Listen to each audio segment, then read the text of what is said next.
Now, Davenport is undefeated on this season, and they have beaten the GPAC champion and the #2 overall team, Northwestern. But Northwestern first has to take care of business against the College of Idaho. Northwestern is looking to go back-to-back, and it all starts with the College of Idaho.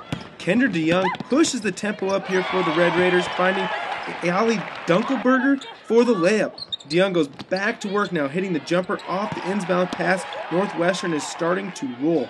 But just wait as Idaho's Brianna Hansen makes the nice post move to get the Coyotes back in the game.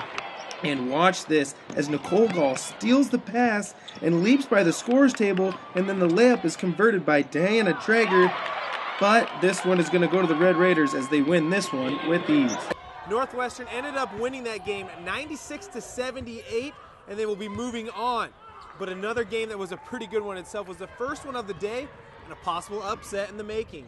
Number 8 St. Francis is looking not to fall to Cedarville for the second time this season. But Cedarville's Caitlin Brooks has another idea as she takes this one to the hole to give Cedarville the 4-0 lead. Brooks gets back on the boards as she kicks this one out to Kara Caton for 3, and Cedarville is on fire early. But St. Francis would fight back with a 3 of their own from Bianca Woods. Cedarville up 12-3. But Cedarville would prove to be too much from downtown as Rachel Hurley would hit another 3. And Coach Kirk Martin is saying keep the momentum up. And they do just that with 8 seconds remaining on the shot clock. They inbound it, and Kara Caton hits this one from deep to give Cedarville the 17-3 lead, which lasted all the way to the end as Cedarville wins 73-58 over the 2-seeded St. Francis Cougars. Now, make sure to always log on to htmediaonline.org for more information and all the updates for those possible upsets that could be happening. And moving on to another national tournament on the mat, it was Hastings College not faring as well as they would have wanted to down at the national tournament, but still had some success. Now, at 125 pounds, Jared Weens went 0-2 at the national tournament. Redshirt freshman Garth Ginder went 0-2 as well at 141 pounds. Junior Justin Ferguson also wrestled in the 140-pound weight class, but he also went 0-2 in the tournament. Now, junior Brad Casadas advanced the furthest with a record of 3-2, and he wrestled at the 149-pound weight class.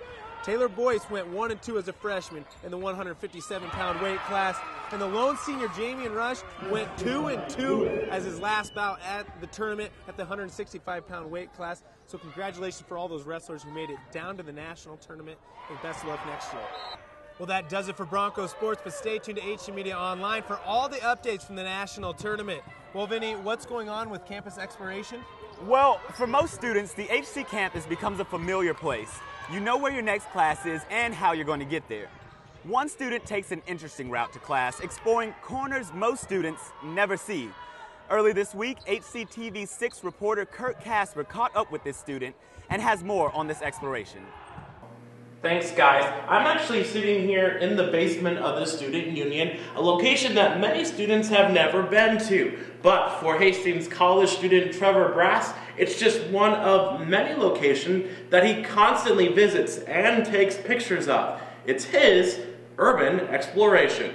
Almost any place I go, if it's a new, unfamiliar place, I like exploring it. To get to our location in the Student Union, travel down these stairs and into this hallway.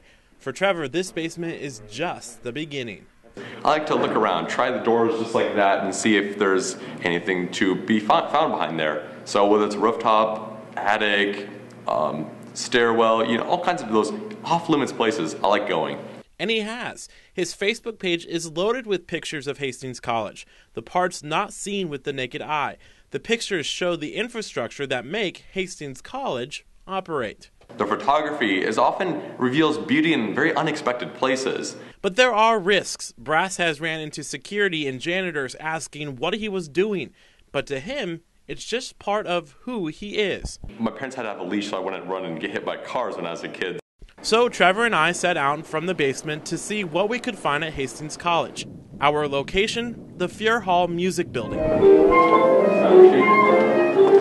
sign-up sheet. Why is that?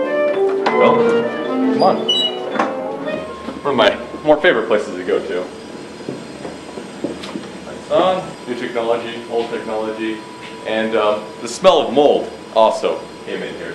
We then tried a room but couldn't find the lights. But that didn't stop Trevor. What do you know? They're even polite enough to mark it for us.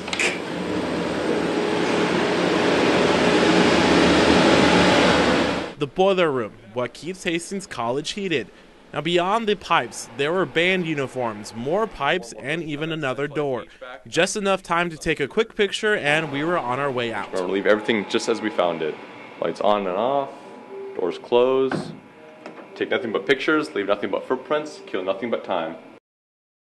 Trevor Brass urges other students to actually get involved in this urban exploration, but you have to realize the dangers of doing so. In the basement of the Student Union, I'm Kurt Casper, HC Media. Okay. Thank you, Kurt.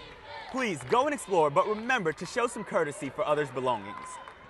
Spring is on its way, and Broncos back home in Hastings are trying to speed that up by jumping into the chilly and somewhat frozen Lake Hastings.